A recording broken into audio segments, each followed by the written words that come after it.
네, 여러분 반갑습니다. 지난 시간에 우리가 새로운 구원 개념은 어떤 것인가 하는 것을 살펴보았습니다. 이 시간에는 이제 이 새로운 구원 개념이 예수님의 말씀에 비추어 볼 때 어떻게 평가될 수 있는지 그것을 한번 살펴보기 위해서 먼저 예수님의 말씀에 나타난 구원을 살펴보도록 하겠습니다. 예수님께서는 구원을 어떻게 말씀하셨는지 좀 살펴보겠습니다. 자, 먼저 구원과 그 이후에 대해서 보겠습니다. 구원 얻은 자는 어떤 삶을 살게 되는가? 마태복음 7장 13, 14절에 보면 이렇게 말씀합니다. 좁은 문으로 들어가라. 멸망으로 인도하는 문은 크고 그 길이 넓어 그리로 들어가는 자가 많고 생명으로 인도하는 문은 좁고 길이 협착하여 찾는 자가 적음이라 이렇게 말씀하셨습니다. 아, 이것은 무슨 말씀입니까? 구원을 받은 이후에 예, 세상 사람들처럼 길이 넓고 평탄하고 그래서 가기가 쉬울 수도 있지만 오히려 그 길이 더 좁고 문도 좁고 그 다음에 길도 좁고 협착하고 그래서 굉장히 가기가 어려운 경우도 많이 있을 수 있다. 오히려 예수님 말씀에 의하면 구원을 얻은 자는 더 삶이 어려울 수도 있다라는 것을 생각해 주도록 만드십니다. 자, 구원 얻은 자가 걷는 길은 에큐메니칼 진영이 말하는 것과 같이 해방, 즉 물질적으로 잘 살고 행복하기보다 오히려 예수님 믿기 때문에 더 손해를 보기도 하고 고난을 받기도 하고 심지어 핍박을 받기도 하는 그런 좁은 문, 좁은 길일 수 있다라는 것을 우리 주님은 말씀하셨던 것입니다. 하나님 나라를 위해서 물질을 헌신하기 때문에 물질적으로 더 가난해질 수도 있고 또 그런 점에서 물질의 부유함이나 가난함을 구원의 본질로 보시지 않습니다. 우리 주님께서는. 그렇죠? 이 새로운 구원 개념은 물질적으로 해방되어야 되고 물질적으로 부자가 되는 것, 그래서 사회 전체가 다 부자가 되는 것이 마치 구원의 본질인 것처럼 이야기하는 그런 경향이 있는데 우리 주님은 오히려 예수님 믿고 난 뒤에 구원 얻은 이후에 물질적으로 더 가난해질 수 있음을 말씀하고 계십니다. 자, 그래서 이 예수님은 이스라엘이 예수님 당시에 굉장히 가난했잖아요. 가난한 사람들이 굉장히 많았잖아요. 그 가난 문제를 완벽하게 해결해 주지 않으셨습니다. 가난 문제를 좀 다 해결해 주셨으면 참 좋겠는데 정작 예수님은 가난 문제를 다 해결해 주지 않으셨습니다. 그리고 마리아가 예수님의 발에 향유를 부었을 때 가론다가 그 마리아를 굉장히 책망했죠. 그러면서 비싼 향유를 가난한 자들에게 나눠주면 좋지 않느냐? 왜 이렇게 허비하느냐? 이렇게 막 질책했을 때 우리 주님 마가복음 14장 3절에 이런 말씀을 하시죠. 가난한 자들은 항상 너희와 함께 있으니. 물론 이 말씀은 이 말씀의 본질적으로 중요한 의미는 아닌데, 하여튼 예수님 이런 말씀을 하시는 거죠. 가난한 자들은 항상 너희와 함께 있다. 사실 그렇지 않습니까? 아주 부자나 경제 대국이라고 하는 또 복지가 잘 돼 있다고 하는 나라들도 가보면 가난한 자들이 있죠. 네. 일본도 가보면 가난한 자들이 있고 미국도 가보면 가난한 사람들이 굉장히 많습니다. 홈리스들이 많습니다. 그래서 가난은 나라도 구제를 못한다. 그런 우리나라 말도 있듯이 가난 문제를 이 세상에서 우리가 완벽하게 해결하기는 쉽지 않죠. 만약에 가난 문제 해결이 구원의 본질이었다면 예수님은 당연히 그 가난 문제 해결을 위해서 애를 쓰셨어야 할 것이고 또 당연히 그의 제자들에게도 지상 대명령을 주실 때 이 가난 문제를 해결해라 하는 것까지 포함하셨어야 할 것입니다. 근데 주님이 주신 이 지상 대명령에 보면 가난 문제를 해결해라 이거는 거기에 포함되어 있지 않죠.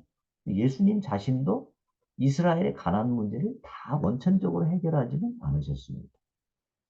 오히려 예수님께서는 구원받은 이후에 좁은 길, 좁은 문으로 가야 된다. 이런 말씀을 하셨다는 것이죠. 자, 또 성도의 삶은 세상에서 죄와 타협을 통한 부귀영화가 아니라 거룩과 고난과 핍박의 삶임을 우리 주님은 말씀하셨습니다. 마태복음 5장 30절에 우리 주님이 이런 말씀하셨죠. 또한 만일 내 오른손이 너로 실족하게 하거든 찍어내 버리라. 내 백체 중 하나가 없어지고 온몸이 지옥에 던져지지 않는 것이 유익하니라. 이 말씀의 가장 중요한 교훈은 무엇입니까? 거룩한 삶을 살라는 거죠.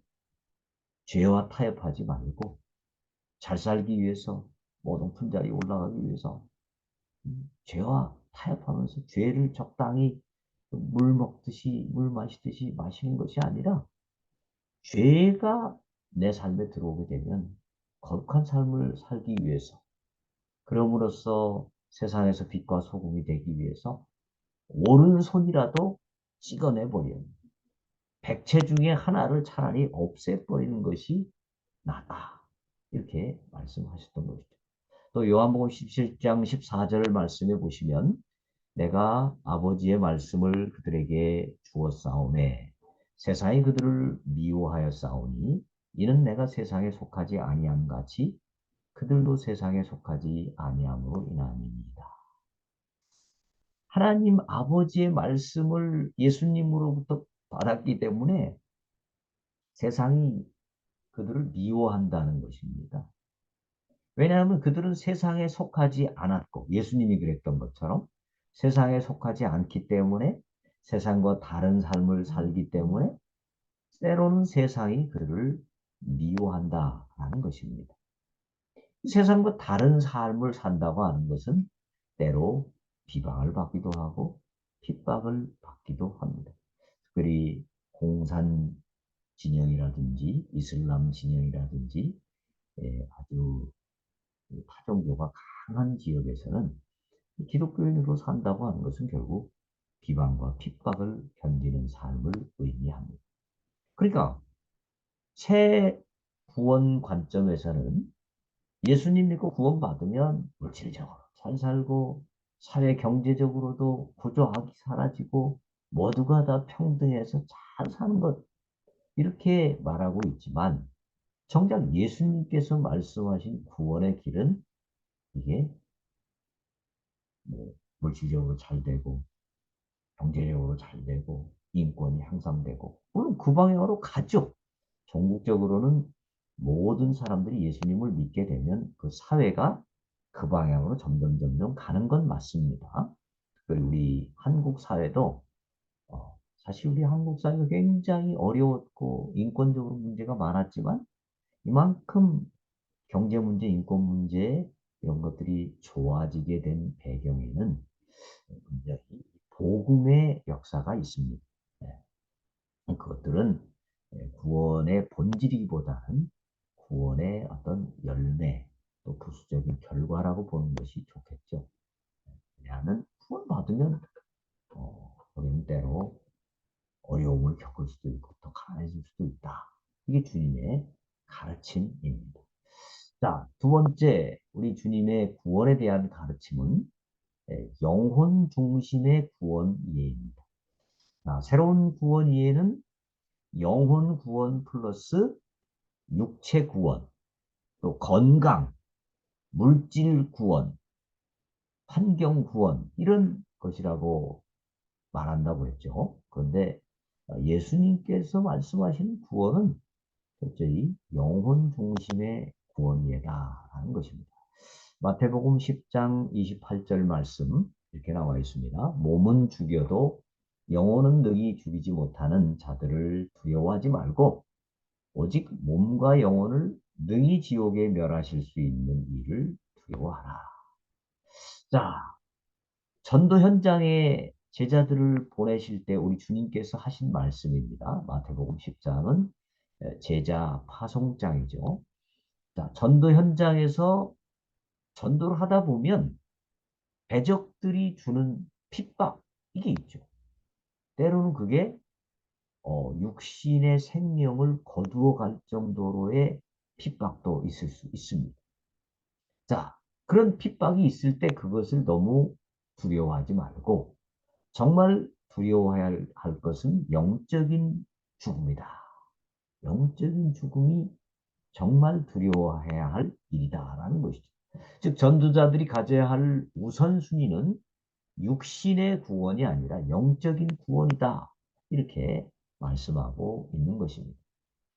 자, 마태복음 10장 39절에도 보면 자기 목숨을 얻는 자는 잃을 것이요 나를 위하여 자기 목숨을 잃는 자는 얻으리라. 이렇게 말씀하십니다. 자, 이게 무슨 말씀입니까? 이제 내가 예수님을 믿으면 너는 죽음을 당한다.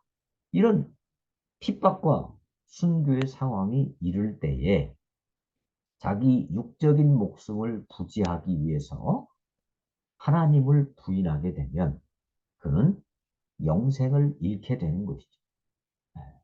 그래서 생명을 부지하기 위해서 하나님을 부인하지 말고 육적 생명을 잃을지라도 영적 생명이 중요하다. 그것을 얻어라. 라는 말씀입니다. 그러니까 예수님 말씀하신 구원은 육적 생명의 본질이 있다기보다는 영적 생명의 본질이 있다. 이렇게 말씀하신 것이라고 우리가 해석을 해야 될 것입니다. 전도 현장에서 순교까지 할 수 있었던 것은 우리 신앙의 선배님들이 순교자들이 순교할 수 있었죠. 순교하셨죠. 자, 이것은 영적인 생명을 우선순위에 둔 예수님 말씀에 대한 믿음 때문에 가능했습니다. 만약에 영적인 생명과 육적인 생명이 똑같이 중요하고 그것이 둘 다 구원 얻어야 된다고 하면 그래야 그것이 진정한 온전한 구원이라고 한다면 순교는 불가능하겠죠. 육적인 목숨도 영적인 목숨과 똑같이 중요하기 때문이죠. 그런데 우리 예수님께서는 영적인 생명의 우선순위를 두셨다라는 것입니다.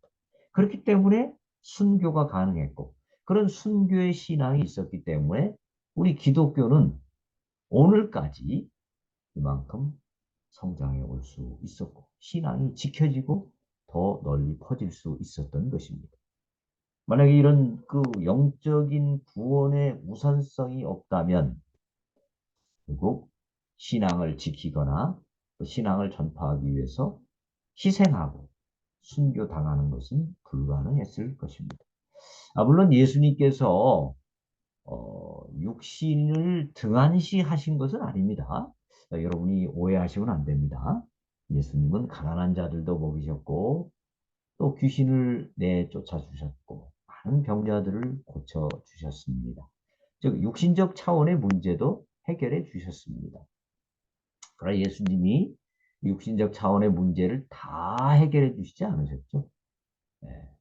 왜냐하면 이것이 예수님 사역의 본질은 아니었습니다. 만약 그게 본질이었다면 물질 문제, 질병 문제, 인권 문제 그것이 본질이었다면 예수님께서는 그 문제를 다 해결해 주셨어야죠. 예수님이 그렇게 안 하셨죠.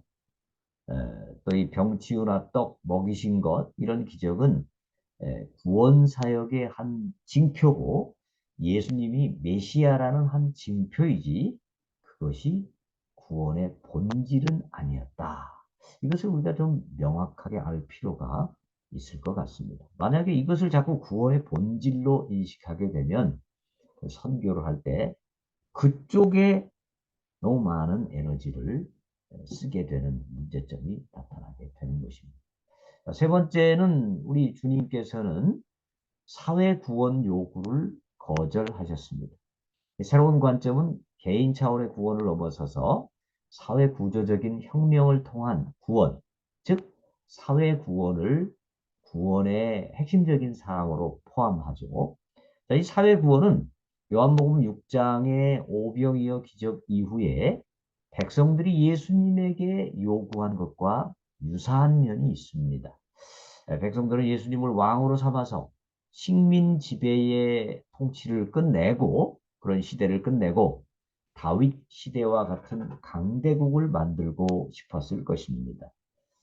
그런데 이것이야말로 에큐메니칼 진영이 말하는 사회 구원의 목표 또 관심과 유사하죠. 그렇지 않습니까? 자, 에큐메니칼 진영이 말하는 사회 구원, 그것이 뭡니까? 이 사회가 강대국이 되고 복지국가가 되고 인권국가가 되고 모든 사람이 잘 사는 국가가 되면 좋겠다라는 게 사회 구원의 관심이죠.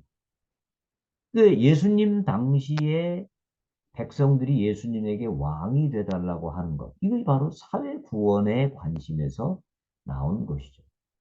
표현은 다르지만 결국 똑같은 의미입니다.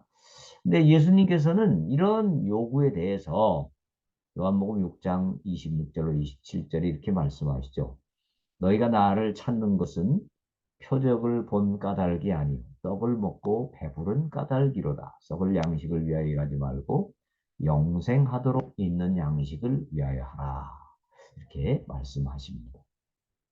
여기서 이제 표적을 본 까닭이라는 것은 표적이라고 하는 것은 그 기적 자체가 중요한 것이 아니라 그 기적이 내포하고 있는 메시지, 그 기적이 내포하고 있는 그 교훈을 보라. 이게 이제 표적의 중요한 의미이죠. 목표죠.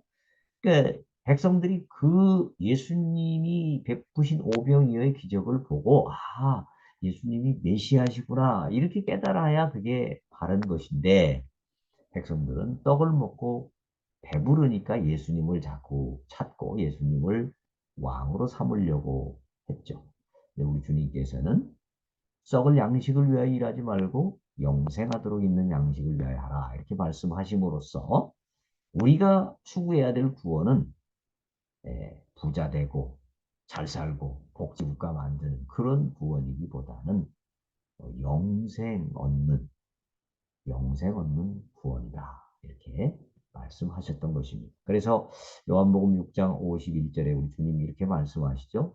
나는 하늘에서 내려온 살아있는 떡이니 사람이 이 떡을 먹으면 영생하리라. 내가 줄 떡은 곧 세상의 생명을 위한 내 살이니라.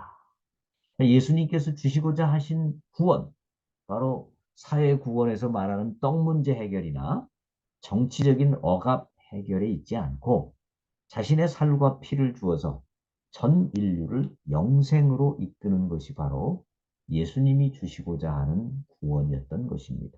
이 일을 위해서 예수님은 자신의 살을 떡으로 주시고 자신의 피를 음료로, 영생 얻는 음료로 주셨던 것이죠. 자, 그래서 복지나 인권이 인간에게 행복을 가져다 줄 수는 있을지 모르지만 그것을 구원이라고 부를 수는 없을 것입니다. 예수님 말씀에 의하면. 그렇죠? 복지나 인권 중요합니다. 교회가 여기에 관심을 가져야 됩니다. 여기에 기여해야 됩니다.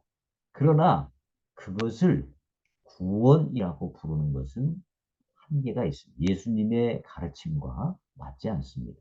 사회 구원이라는 말보다는 사회 향상 또는 뭐 사회 발전 이런 정도로 표현하는 것이 좋을 것이고 우리 구원받은 사람들이 이 사회를 하나님의 통치가 이루어지도록 아름답게 만들어가는 것 이것은 매우 중요한 우리의 의무죠. 그러나 그것을 사회 전체가 한꺼번에 구원받는 구원이다 라고 말하는 것은 성경적 지지를 받기 어려운 면이 있습니다. 예수님께서는 모든 백성들이 원하는 사회 구원을 얻기 위해서, 또 이루기 위해서 투쟁을 하셨나요? 예수님께서? 아니죠. 혁명을 일으키셨나요? 아니죠. 오히려 예수님께서는 그것을 거부하시고 썩을 양식을 위하여 일하지 말고 영생을 위하여 하라. 이렇게 말씀하시면서 자신을 십자가에 내어 주셨습니다. 온 인류로 하여금 영생 얻도록 자신을 십자가에 내어 주셨습니다. 그런 점에서 이 사회 구원은 예수님께서 주시고자 하는 구원의 본질은 아니다. 뭐 중요하지 않다는 것은 아니지만 우리 교회가 관심을 가져야 되는 일이지만 그걸 사회 구원을 구원으로 말하는 것은 자칫 진짜 본질적인 구원을 놓치게 되거나 약화시킬 수 있는 위험성이 존재한다라는 것을 우리가 기억할 필요가 있겠습니다. 네, 오늘 강의는 여기까지 하도록 하겠습니다.